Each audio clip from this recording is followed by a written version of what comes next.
بسم اللہ الرحمن الرحیم۔ ناظرین کو میری طرف سے سلام قبول ہو۔ ناظرین، عید قربان کی وجہ سے میں آپ کے سامنے ان جانوروں کے گوشت کے متعلق بات کروں گا جو جانور قربانی کے موقع پر ذبح کیے جاتے ہیں اور ان کا گوشت کھایا جاتا ہے، تاکہ انسان کو علم ہو کہ میں جو گوشت کھا رہا ہوں اس کا مزاج کیا ہے، یہ کن کن چیزوں کے لیے فائدہ مند ہے اور کن کن چیزوں کے لیے نقصان دہ۔ تو ناظرین، قربانی پر ذبح ہونے والے وہ مصنوعن جانور جو نبی کریم صلی اللہ تعالی علیہ وآلہ وسلم کے دور میں ہوئے، وہ چار ہیں: بکرا، دمبا یا چھترا کہہ لیں، اسی طرح گائے اور اونٹ۔ اور آج کل ہمارے معاشرے میں خصوصی طور پر یہ پاکستان میں لوگوں نے بھینس کی قربانی بھی شروع کر دی ہے۔ اس کا شرعی مسئلہ تو علماء کے اندر جاری ہے، ہر طرف سے دلائل بھی آ رہے ہیں، اس پر ہم بات نہیں کریں گے کیونکہ بڑے بڑے علماء اس پر بات کر رہے ہیں۔ میں صرف آپ کو ان کا جو گوشت ہے اس کے متعلق بیان کروں گا۔ تو ناظرین، سب سے پہلے بکرا اور دمبا یا چھترا کہہ لیں، اس کے گوشت کے متعلق آپ کو بتاتا ہوں کہ ان دو جانوروں کے گوشت کا جو مزاج ہے وہ ہے گرم تر، جس کا مطلب یہ ہے کہ یہ جگر کو طاقت دیتا ہے، جگر کو تحرک میں لاتا ہے۔ جب جگر تحرک میں آتا ہے، اسی کی وجہ سے یہ ہضم بھی جلدی ہوتا ہے۔ اور دوسرا، اس گوشت سے جو چیز بنتی ہے انسان کے جسم کے لیے، وہ بہترین چیز بنتی ہے،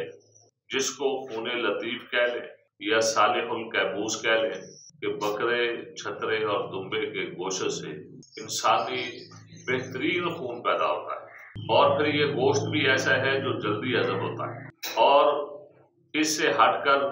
گائے یا اسی طرح جو ہے بھینس، اس کے گوشت کو اگر آپ دیکھیں گے،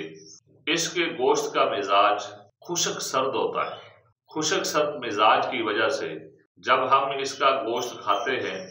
ایک تو جلدی ہضم نہیں ہوتا، دوسرا ہضم ہو کر جو چیز اس سے بنتی ہے وہ ہوتا ہے سودا، جس کو آپ اس طرح بھی کہہ لیں کہ گاڑھا خون بنتا ہے، اور بنتا بھی کم ہے۔ بکرے اور دمبے چھترے کے لحاظ سے گائے اور بھینس کے گوشت سے خون جو ہے وہ کم بنتا ہے، اور پھر جو خون گائے اور بھینس کے گوشت سے بنتا ہے اس کا مزاج سوداوی ہوتا ہے۔ اور سوداوی مزاج جس آدمی کا پہلے ہی ہو، اگر اس نے گائے اور بھینس کا گوشت بھی زیادہ کھا لیا تو وہ سوداوی جو امراض اس کو پہلے ہی لگی ہوئی ہیں اس میں بڑھوتری ہو جائے گی، زیادتی ہو جائے گی۔ مثال کے طور پر جس آدمی کو پہلے ہی نساء کا درد ہے، گینٹھیے کا درد ہے، یا اسی طرح جسم میں دردیں ہوتی ہیں، یورک ایسڈ جو ہے اس کا بہت بڑھتا ہے، تو جب وہ گائے اور بھینس کا گوشت زیادہ کھائے گا تو یہ چیزیں اس کی ایٹومیٹک بڑھتی چلی جائیں گی۔ ہاں، یہ ایسے آدمی کو فائدہ کرے گا جو بلغمی مزاج کا آدمی ہے، تو ایسا آدمی جب گائے اور بھینس کا گوشت کھاتا ہے تو اس کی بہت ساری بلغمیاں، بیماریاں جو ہیں وہ ختم ہو جاتی ہیں۔ بھینس اور گائے کے گوشت میں ایک چیز تو یہ پائی جاتی ہے کہ یہ جلدی ہضم نہیں ہوتا، دیر سے ہضم ہوتا، اور جو چیز اس سے تیار ہوتی ہے خون کے لیے وہ گاڑھی ہوتی ہے، غلیظ ہوتی ہے۔ اور جو خون پیدا ہوتا ہے ان کے گوشت کھانے سے، اس کو حکمت کی زبان میں فاسد خون کہتے ہیں، یا اپنی زبان میں کہہ لیں بھی اتنا کام والا وہ خون نہیں ہوتا جتنا جو ہے بکرے، دمبے، چھترے کے گوشت سے بننے والا خون بہترین ہوتا ہے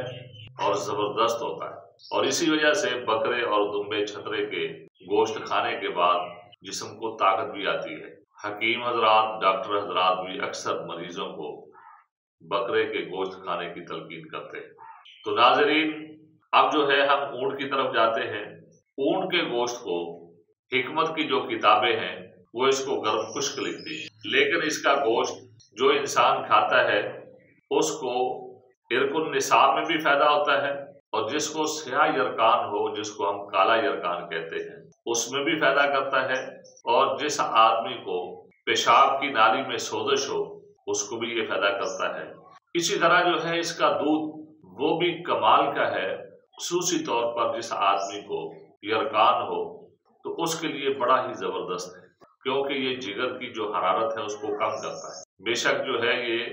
گرمی پیدا بھی کرتا ہے، لیکن ساتھ ساتھ اس کا اخراج بھی کرتا ہے۔ اگر اس کا دودھ جو ہے مسلسل استعمال کیا جائے،